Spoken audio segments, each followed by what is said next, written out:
Beneath the everyday internet we all know, like Google, Facebook, and YouTube, there lies a hidden world, the dark web, an unregulated space filled with anonymous websites not accessible through search engines where anything goes. For a time, the largest and most infamous site on the dark web was Silk Road, an online black market where you could buy almost anything illegal, from drugs to weapons and even hire hitmen. Silk Road was called the Amazon of drugs because you could order almost any substance with a few clicks and have it shipped discreetly to your door. The mastermind behind this empire was Ross Ulbricht, a quiet, intelligent young man from Texas who shocked his family and friends when they discovered his involvement. Ross, once seen as a sweet and promising student, became the most wanted figure on the dark web, responsible for over $1 billion in illicit trade. Yet questions remain. Was Ross truly guilty of all charges? And how did the government track down someone supposedly untraceable? This story dives into the secrets of Silk Road, the mysteries surrounding its downfall, and the controversial arrest of its creator. Join us as we uncover the truth behind one of the most notorious dark web operations in history. Chapter 1. The birth of Silk Road. Ross Ulbricht was an idealistic young man who wanted to change the world. Growing up in Texas, Ross was bright and independent but found himself struggling to leave a lasting mark. After several business ideas that went nowhere, he became determined to create something impactful, a place where people could buy and sell anything, with no government restrictions. For Ross, a committed libertarian, this wasn't just a business idea. He believed people should have the freedom to choose what they put into their own bodies, including drugs. Often, he argued that prohibiting drugs while allowing other potentially dangerous products was hypocritical. To him, an open marketplace could be a form of liberation. Initially, there were technical hurdles to overcome. Payments, for instance, needed to be anonymous to avoid detection. Then, in 2010, Ross discovered Bitcoin, a digital currency that offered near-total privacy in transactions, making his vision feasible. Alongside the Tor browser, which could hide users' online identity, Ross realized he had the tools needed for an untraceable online market. He named his site Silk Road, after the historic trade route, and began working on it alone, sharing his plans only with his girlfriend, Julia. Though supportive at first, Julia grew concerned about the risks and ethical issues, but Ross assured her that his site would be safe due to user anonymity and a feedback system he planned to add. The site launched in early 2011. To get it started, Ross listed psychedelic mushrooms he'd grown himself, but he needed customers and vendors. He discreetly promoted Silk Road on forums where drug enthusiasts gathered, sparking initial interest. His part-time job at a bookstore proved useful. He used the shop's supplies to package his products securely. Soon, other vendors joined, and Silk Road began hosting listings for various drugs, from weed to ecstasy. Ross implemented a rating system to ensure product quality inspired by sites like eBay. Although Julia was uneasy about the harder drugs available, Ross remained undeterred, confident that his marketplace could be a positive force. To him, Silk Road represented not only a financial opportunity, but also a way to enact his beliefs about freedom and personal choice. Chapter 2. Rise of an underground market. Silk Road gained attention quickly through word of mouth, but things exploded after Gawker published an article exposing the site. Soon, other news outlets, including major networks like ABC and NBC, began covering the story, leading to a surge in traffic. As Silk Road's user base expanded, it drew the attention of government agencies who began monitoring the site. Ross, however, pressed on, dedicating himself to Silk Road full-time as it grew far beyond his expectations. The rapid expansion meant Ross could no longer manage everything alone. He hired a small team from within the site's community, employing 10 people to help handle coding, customer service, and moderation. Most of his new team shared Ross's libertarian ideals, viewing Silk Road as a revolutionary movement rather than just a business. However, the site's openness brought risks. When someone listed firearms, Ross was unsettled, but he justified it as a constitutional right. His girlfriend Julia disagreed, growing more concerned as the site's listings became more extreme. When a friend of Julia's, upset with Ross, publicly hinted on social media about Silk Road, Ross panicked, but managed to delete the post quickly. Feeling increasingly pressured, Ross decided to travel to escape the heat temporarily. From Australia to Southeast Asia, he ran Silk Road from internet cafes, cautiously guarding his screen. But issues with Silk Road didn't let up, from hacker threats to coding glitches that drained money from the site. To maintain control, Ross had to limit new signups while he worked around the clock on fixes. As Silk Road's product variety expanded, offering hacking tools, fake IDs, and even rare items like cyanide, Ross's vision of a free marketplace persisted, though it was now attracting a controversial range of goods. Silk Road even began to form its own online community, with Ross introducing forum events like movie nights, where users watched films together, beginning with the anti-establishment classic V for Vendetta. The site was becoming more than a marketplace. It was evolving into a movement that fascinated its users and worried the outside world. Chapter 3: The Rise of Dread. Pirate Roberts, an active user on Silk Road, known as Variety Jones, began helping Ross by fixing site bugs and strategizing growth, eventually becoming a daily confidant and mentor. Jones, with clear experience in the drug trade, warned Ross that what they were doing could lead to severe consequences under U.S. law. Inspired by The Princess Bride, he suggested Ross adopt the name Dread Pirate Roberts, DPR, a character whose identity was passed from person to person. This way, if Ross was caught, he could claim he was no longer running Silk Road. Ross embraced the idea, taking on the DPR identity and signing off each night to Variety Jones with messages like, "Sweet dreams, Captain." This friendship with Jones helped ease Ross's loneliness, as he'd had to lie to family and friends, saying he was a day trader. Silk Road's growth, however, brought challenges. Hackers stole Bitcoin from the site, and Ross sometimes paid ransoms to keep the site running. Yet as sales soared to $500,000 weekly, Ross's Bitcoin income skyrocketed. Within 2 years, Silk Road reached nearly 1 million users, with Ross's net worth in the tens of millions. Ross dreamed of becoming a billionaire by 30, and with Silk Road valued like a unicorn tech company, it seemed possible.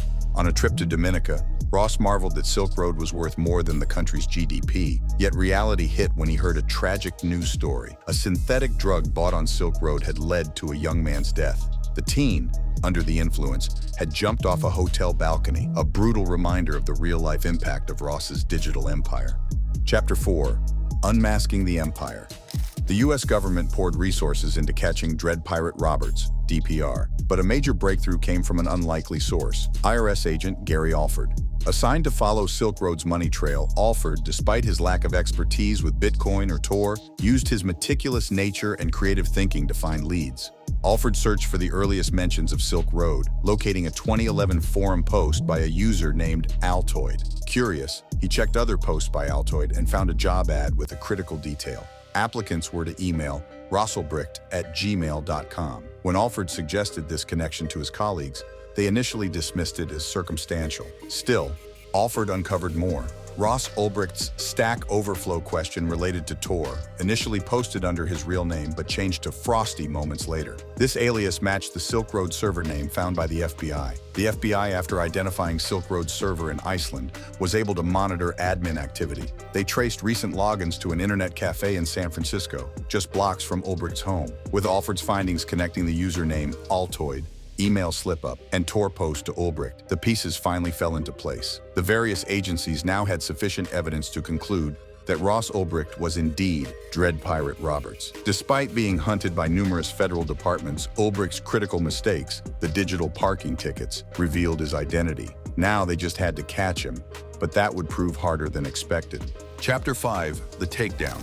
The FBI had finally gathered enough clues to focus their sights on Ross Ulbricht, the man they suspected was behind the Silk Road. After gaining access to Silk Road's server logs, they were no longer simply speculating about his involvement. They could see the admin's activity on the site and, with a chilling accuracy, noticed that every time Ross logged into his laptop, the Silk Road admin account would be active. When he closed his laptop, the admin would also go offline. This syncing of activity was a flashing sign, the final piece they needed to connect Ross to the digital empire he'd created. But arresting him wasn't as simple as barging in. The Silk Road was no ordinary operation, and neither was Ross's laptop. It was heavily encrypted, containing critical information that could reveal the entire network of people involved. For the FBI, getting to that data wasn't just about nailing Ross. It was about dismantling the marketplace itself, tracing dealers, buyers, and perhaps even others who worked behind the scenes. And if they charged in without a precise plan, Ross could easily close the laptop lid, activating its encryption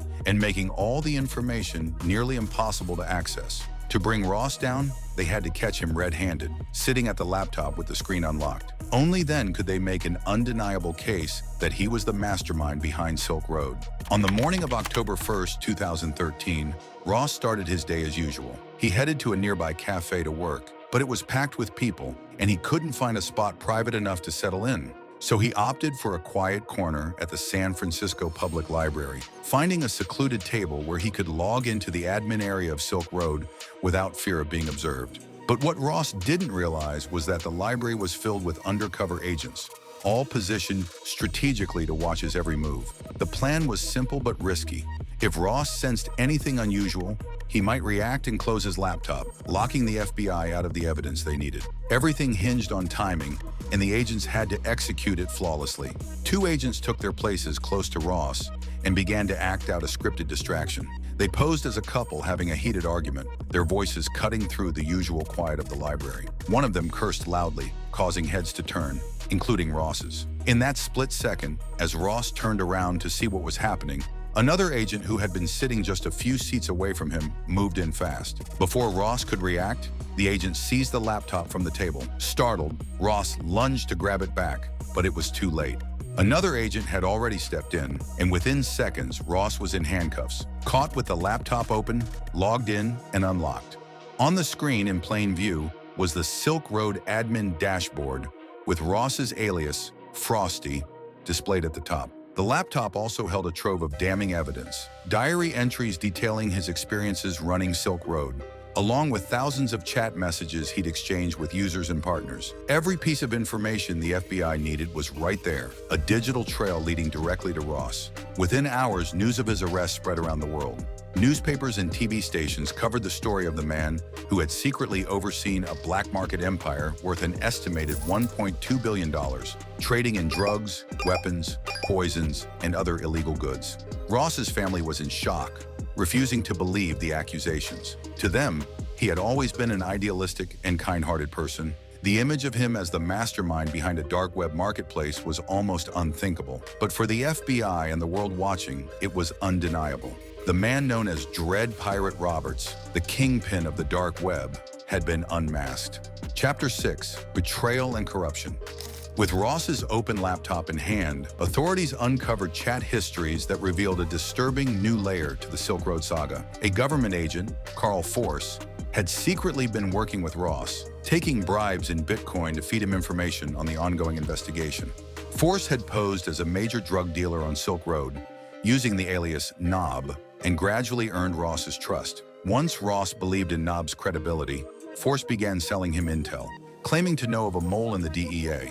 In reality, he was the mole, leaking information while pocketing over $750,000 in Bitcoin. Meanwhile, another Silk Road moderator, Curtis Green, was arrested in a bus led by the Baltimore Task Force. Following Green's arrest, Ross noticed a sudden, suspicious $350,000 missing from Silk Road's escrow funds, and assuming Green had stolen it, became desperate for retribution. Unknown to Ross, it was another corrupt agent, Sean Bridges, who had used Curtis's account to siphon the funds for himself. Seeking to send a message, Ross eventually decided to put out a hit on Green. Force saw this as a lucrative opportunity and convinced Ross to pay $80,000 in Bitcoin for a staged assassination. Force arranged a photo of Green that looked like he'd been killed, scamming Ross out of the remaining payment. Disturbingly, this incident pushed Ross to arrange several more hits on other adversaries, each one another elaborate scam by supposed hitmen. In his chat logs, Ross expressed both discomfort and determination about these measures, viewing them as necessary to protect Silk Road. Ironically, none of these hits were real, leaving Ross facing charges for ordered murders that never happened. Ultimately, the murder charges were dropped, as it became clear Ross had been deceived, believing these fake hits had occurred. As for Force and Bridges, their greed led to their downfall. Both were caught, convicted, and sentenced to around 6 years in prison. The very agents assigned to dismantle Silk Road had been secretly exploiting it for their gain. And if Ross hadn't been arrested, they might have escaped justice. But as Ross faced his fate, so did they, bringing a twisted chapter of corruption to a close. Chapter 7. The verdict: Ross faced 7 serious charges, including drug trafficking and money laundering, under the Kingpin statute, usually reserved for cartel leaders. Despite being caught with Silk Road's admin page open on his laptop, he pleaded not guilty.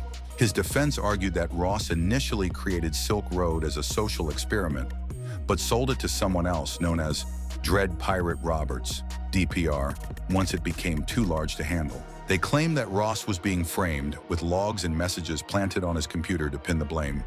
But the evidence told a different story. Not only had Ross been caught logged into the admin account, but the chat logs and diary on his computer detailed years of conversations, even showing the creation of the Dread Pirate Roberts name as an alibi.